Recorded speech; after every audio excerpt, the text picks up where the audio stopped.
You're listening to the Today's Conveyancer podcast, the leading source of information for residential property lawyers in England and Wales. Don't forget to subscribe and sign up to our free newsletter at todaysconveyancer.co.uk. You can also follow us on LinkedIn and Twitter.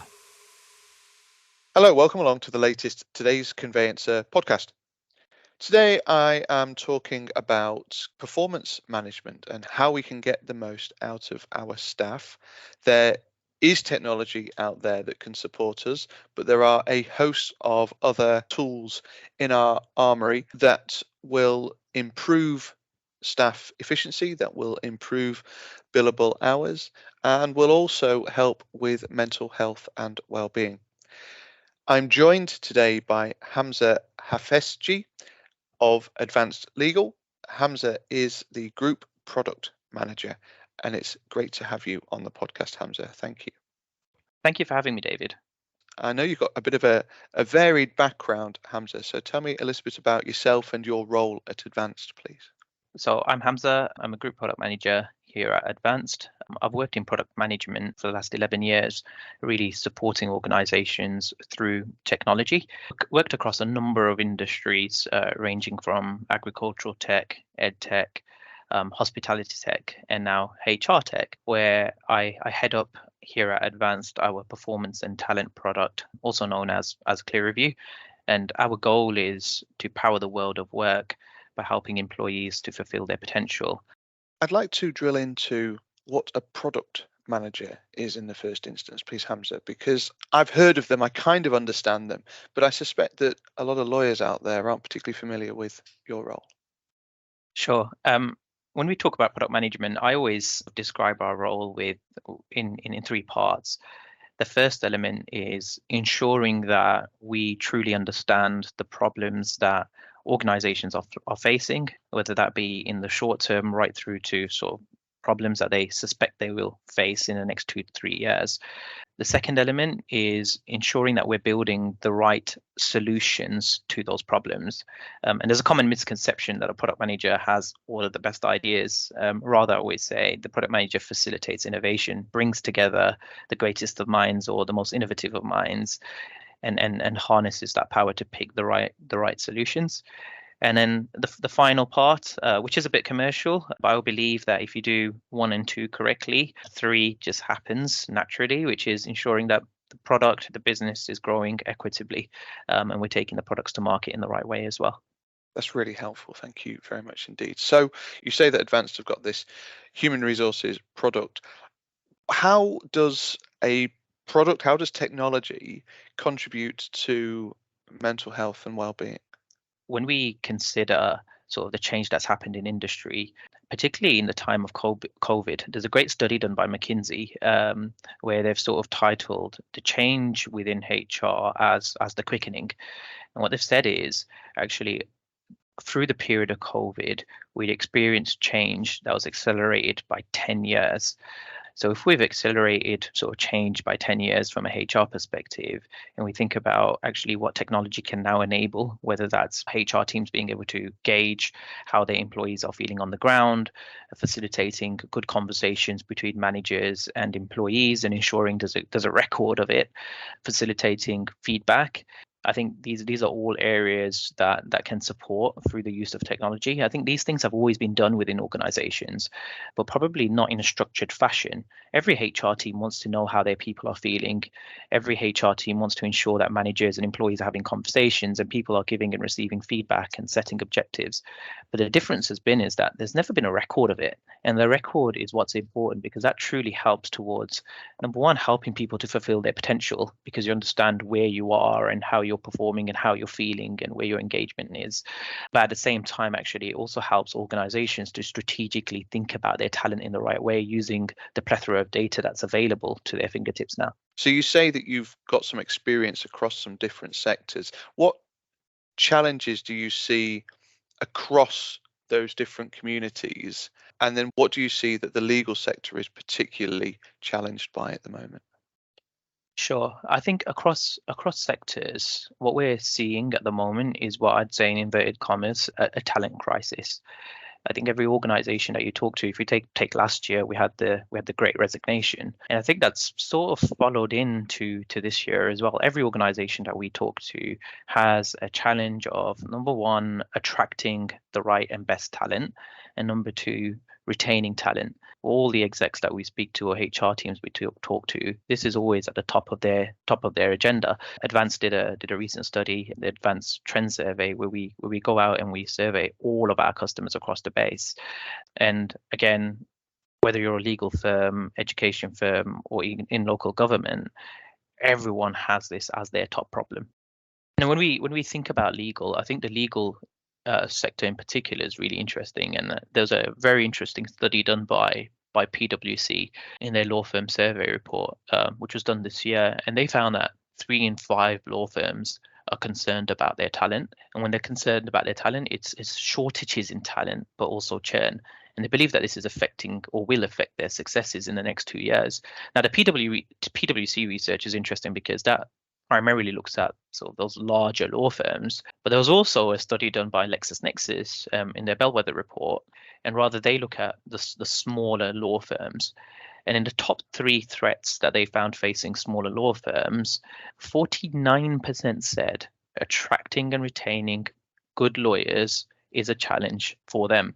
But what's more important, and I'd put on top of that, is a third of those small firms also say they're not confident that they can effectively compete for talent. So there's this dichotomy. There's 50% saying, "Hey, attracting and retaining talent is our biggest challenge," and then a third are saying, "And we don't think we can even compete." So therein lies that sort of dichotomy. Okay, so what do you do as an organization if you're facing this problem today? Well, you've just asked the very question that I was going to ask you, Hamza, which is what can firms do? Presumably, you've got quite a bit of data around staff sentiment. What is that telling you about what we can learn and implement in our organizations?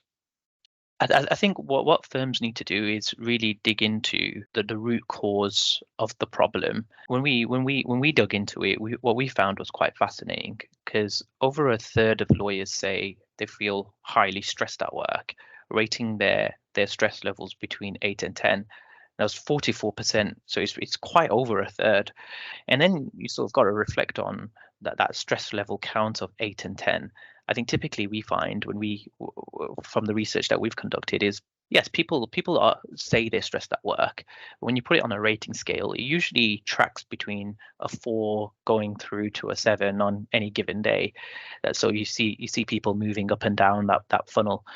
But 8 and 10 is where sort of the red blinking light is on. That's people saying, "I feel unhealthy at work. I'm at risk of leaving the business." Someone's waving a white flag. And then we find within that same report that I referenced earlier, the LexisNexis Bellwether report, that 39% of lawyers say if they were starting again, they wouldn't go into law. Wow. So if you've got that many people saying, "Hey, actually, I feel stressed. Number one, I'm going to wave that white flag. I am really stressed at work," and actually reflecting that if they were to start again, they wouldn't go into law. These people are not only at risk of leaving your business, but leaving the industry or sector as a whole. And something has got to change. We're seeing firms respond in many different ways. Again, a very fascinating study done by Thomson Reuters looking at the state of the legal market. And quite traditionally, whenever you have a challenge in your organization, like the Great Resignation, what people most often aim to do is increase pay. But pay is not always the answer. And it sort of makes sense. I understand why firms or organizations look at pay, particularly when we have inflation rates at the levels that we do at the moment and the economic crisis that we're in. Of course, pay is a challenge for nearly everyone. But the study was quite fascinating because it found that firms with lower turnover rates actually exhibited slower compensation growth than their counterparts. And they broke firms down into 2 halves: stay firms and go firms. The stay firms had an annual turnover rate of 8.7%, whilst go firms had a turnover rate of 18.4%. And actually, when you look at the compensation growth, the stay firms increased comp by 9.8%. You can say, okay, more or less in line with inflation. Whereas go firms increased comp by 11.4%. But what was different was the stay firms rather placed a higher priority on the broader employee value proposition. So they're looking at other factors that they can implement within their organization that actually makes the organization an attractive space to stay. And what's more fascinating within that is that the numbers also prove it. So it's not just the annual turnover rate. Actually, stay firms build 51 more hours per year per lawyer than their counterparts. At the same time, they're finding that productivity was significantly higher. So the annual billable hours worked per lawyer on the rolling 12-month values, stay firms 1,500 hours, go firms 1,400 hours. So we're seeing not only are these organizations managing to retain their talent better, but at the same time, they're finding that employees are a lot more productive and effective within their organizations as well. I think you've got to think about your broader value proposition, and you've got to really dig into what are lawyers actually looking for at work. Another study done by the International Bar Association, and they were looking directly into this problem. Back to my earliest point, you've got to get to the root cause. And when leaving roles, 38% of lawyers said or cited a lack of progression, and 27% were disappointed with limited professional development. And they were saying, hey, this is really hindering us. But again, lack of progression and limited professional development requires another drill through to understand actually what do people mean by this? What do lawyers mean by this? And they split it up into 4 different elements. So 36% said they meant lack of mentorship and career guidance. 31% said lack of promotion opportunity. Over a quarter said lack of on-the-job assistance, and then 20% said lack of performance management. Now, for us, I look at those 4 elements all as performance management. Now, performance management holds quite often a negative connotation because you're thinking, hey, how do I performance manage my people out of the business? Rather, the way we should be thinking about it is how do we help our people to fulfill their potential? And the best description that I use for performance management is you've got to split it into 2 halves. The first half of it, or the first force of performance management, is performance enablement. How do you create the conditions within your organization that allows your people to thrive? And then the second element is more around performance measurement, which is what most organizations have been doing for decades. Yeah. We need to measure our performance to make decisions around pay, succession planning, looking at where we deploy our learning and development budget. But the way they've done that is through an annual appraisal right at the end of the year, where actually it's more of a tick box exercise. It's extremely onerous on both the managers. Managers say they hate it. People say it's unfair. But actually, when you look at what it is that happens in that period, it's the only time an employee gets to actually reflect on their performance. They receive some feedback from their manager, they have a conversation with their manager, and they might be setting some new objectives for the upcoming year. I find that incredibly disheartening that that's done once a year. The only certainty in life is uncertainty. We know there's significant change around us. How is it that an individual only has one opportunity to reflect on their performance at the end of the year? So something has fundamentally got to change around performance management. It needs to change. We're seeing pockets within law firms where it is changing, and we've seen a number of our customers see the fruits of that change as well. So I think you've got to think about that a wider employee value proposition, and a law society sort of have done a piece on what they recommend in this area, and I couldn't agree more. So and it aligns with sort of that performance management message as well. I'd say number one is you've got to ensure that people feel part of a good team where they are recognized for their input, number one. Number two, you've got to create an environment that aligns with the values and beliefs and attitudes of your people and the organization. So you've got to create that connection. Number three, people need to feel like they are adding value from their role. Number four, career opportunities and a path for progression. Ensure that that's always available.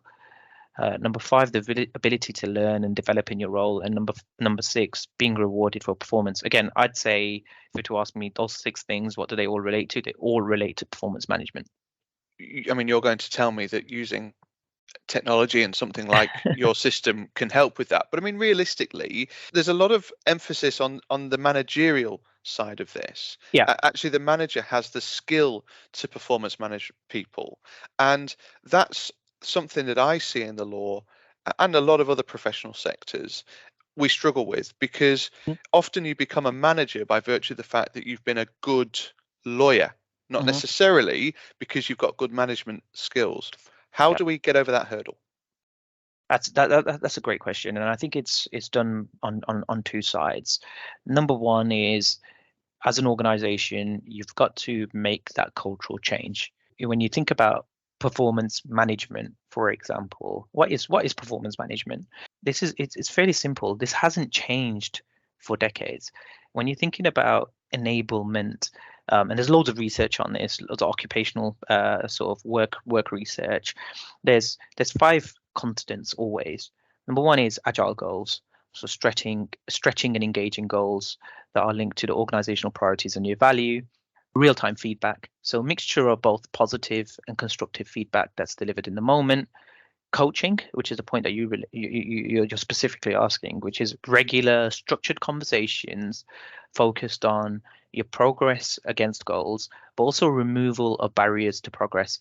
And when we're talking about removal of barriers to progress, it's not just about, hey, how come you haven't billed enough hours, or what case are you struggling with at the moment? Actually, it's also thinking about the more softer sides of people management, your well-being, your work conditions, your stress levels, for example.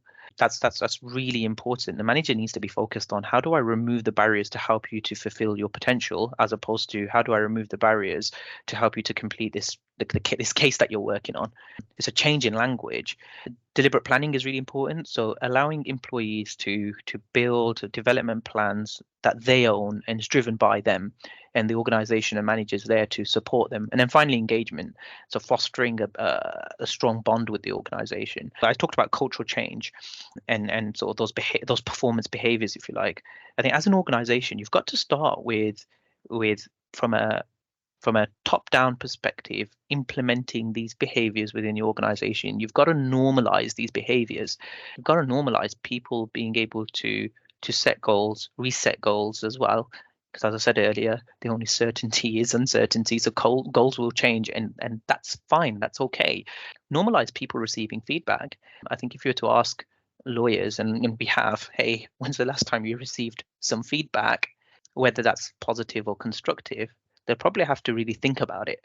Or they'll say, oh yeah, it was a passing, fleeting comment, which is not what it should be. Actually, feedback should be a constant within your organization, whether that's positive feedback is also very, very important. You've got someone in their role doing the same thing day in, day out. They need to know whether what they're doing is good, because they will ensure they repeat it or repeat those behaviors. And then when you add in that constructive feedback, actually those small marginal changes that they need to make, they can adjust. And likewise with the rest of the performance behaviors, you've got to normalize it. So I think where technology can support, it's number one, you've made that cultural change. That's really, really, really important. But number two, then when that technological change comes in by providing technology to support those performance behaviors. You mentioned earlier, most and I don't think this is unique to law. We see this across all sectors, right? Managers have become managers because they're great at the work that they do, not necessarily the best people skills. They're not necessarily the best people rather. So they need to develop their people skills. So you can use technology to help enable those conversations, reminding managers, employees what it is that they need to talk about, reminding them of, hey, actually, in the last meeting that you had, this employee said their well-being wasn't feeling too great, or being able to show through technology, hey, these are pieces of feedback that an individual may have received, helping to see the goals that an individual's on. I always see technology as an enabler for driving that cultural change within an organization. So all of this sounds good, sounds great, sounds as though we might actually keep our people as well. What's the evidence that this works? How do we measure that success, and what's the impact of actually performance managing people? There's obviously the piece that I referenced, or the study that I referenced from Thomson Reuters, in terms of where they've really focused on the employee value proposition. And my take on it is, yes, there's many elements of your employee value proposition which you perhaps do need to focus on, whether that's comp and reward or performance management. When I look at performance management, particularly in the legal sector, and that study done by sort of the International Bar Association, we found some fascinating touch points of where performance management is done in the right way, where organizations are focused on performance enablement and the outcomes are very clear.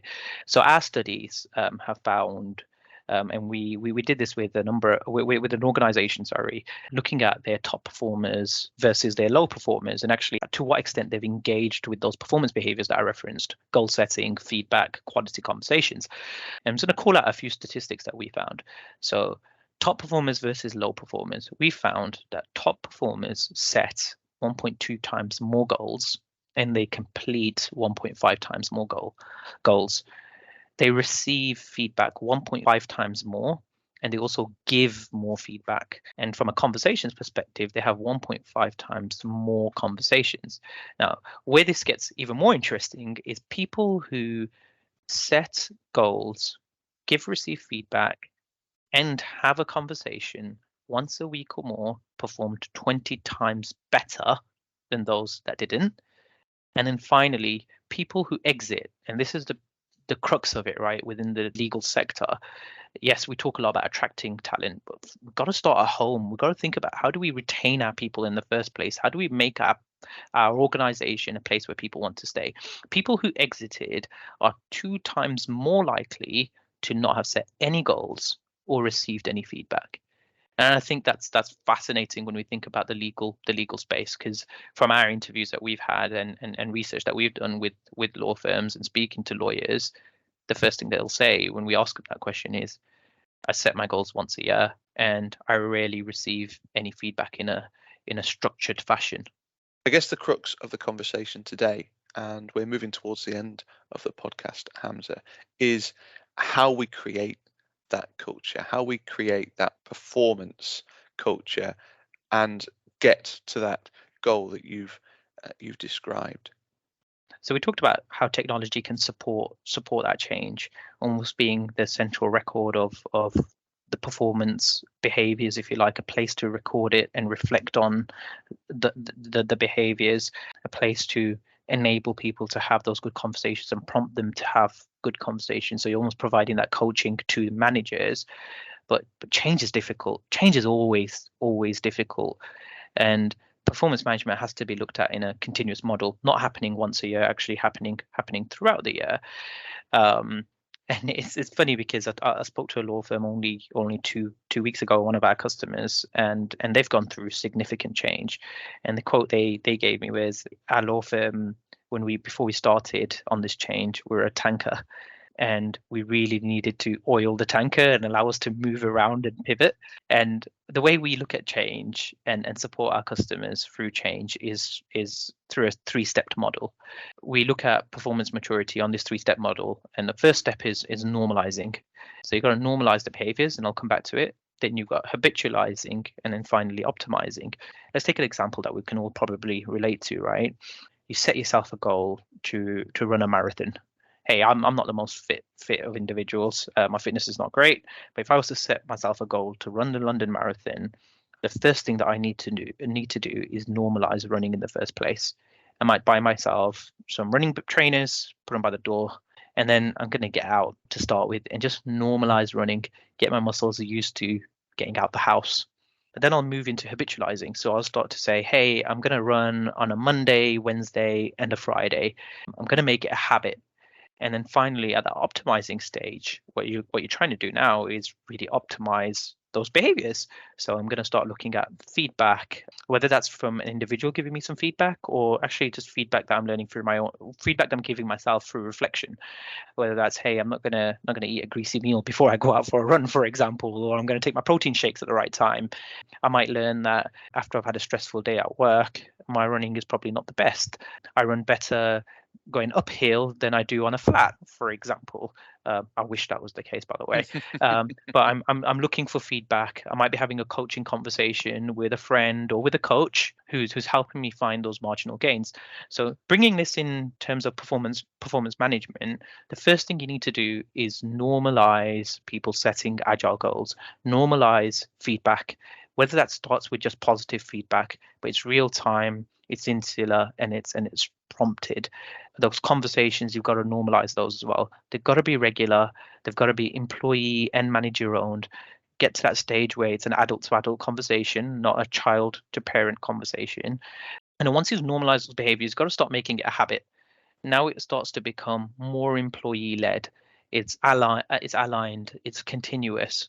Feedback is abundant, it's balanced, it's regular, it's organic. And that conversation truly is multi-dimensional. It's back and forth between a manager and an employee. And at that optimizing state, this is where you get into the state of you're moving from it being employee led and aligned to collaborative, agile, and organic. Feedback is now multi-directional. People are requesting feedback. The conversations are so much more organic. An employee feels comfortable going into a conversation with a manager and saying, hey, my well-being's not too great at the moment. I'm feeling an 8 as far as my stress levels are concerned. And the manager is more focused on how do I help you to feel comfortable, healthy, and well at work, as opposed to how do I get you to perform on this specific case that you're working on, because that usually is the conversation. It's okay, I get you're not feeling well, but all right, let's find this case that you're working on here. What do we need to do? How do we block you on the case? The conversation is very different, because suddenly you're now more focused on what adjustments you might need to help this employee make to get them down the level, so you ensure that they are feeling well. And then you're then focused on, okay, now let's focus on the case, and the case becomes secondary to usually always being primary. And I get it, organizations need to function, organizations need to make money, and the cases are very important. Of course they are. I'm not saying they're not. However, through the research that I've shared throughout this sort of podcast today, or this conversation, we've sort of learned that by focusing on those softer sides of people management, you'll find that actually individuals will perform better. The statistics prove it. And I think that's probably quite a useful place to end the podcast, Hamza, because as you've highlighted, statistics, I mean, there's damn lies and statistics, of course, aren't there? But I think the reality is that people, particularly post-COVID, and it's not something that we've talked about today, place a huge amount of value on things like flexible working, a more relaxed attitude toward being in the office or at home. And yeah, I mean, financial compensation is huge, but it's part of, as you say, a much wider package. Picture. Can I leave you with one sort of passing thought as well, right? I think we also got to look at sort of the change that our organizations are experiencing as well. And what we are seeing is a new generation coming into the workforce. I think if we looked at this 6-7 years ago, 8 years ago, you would say, hey, Gen Ys are coming into the workforce, and they're different and they have different demands. We now have Gen Zs coming into the workforce. They will make up a quarter of our workforce by 2025. This generation have very different experiences to the Gen Ys and the boomers. They were in education throughout COVID. Their expectations of work are also very, very different. And also, as organizations, we've got to think about what changes, pivots do we need to make to support this new workforce and help them feel well at work, but also help them to perform to the best of their capability. We can't do the same thing over and over again. What did Einstein say? Keep doing the same things and expecting different results, and you're an idiot. Yeah, it's a definition of insanity. That's the one. Hamza, it's been great to have you on the podcast. Thank you very much indeed for joining and sharing your insight. David, thank you for having me. It's been a pleasure. The Today's Conveyancer podcast is available on your preferred podcast provider. It's also available on today'sconveyancer.co.uk. My thanks to Hamza. Thank you for listening, and we'll see you again soon. You're listening to the Today's Conveyancer podcast, the leading source of information for residential property lawyers in England and Wales. Don't forget to subscribe and sign up to our free newsletter at today'sconveyancer.co.uk. You can also follow us on LinkedIn and Twitter.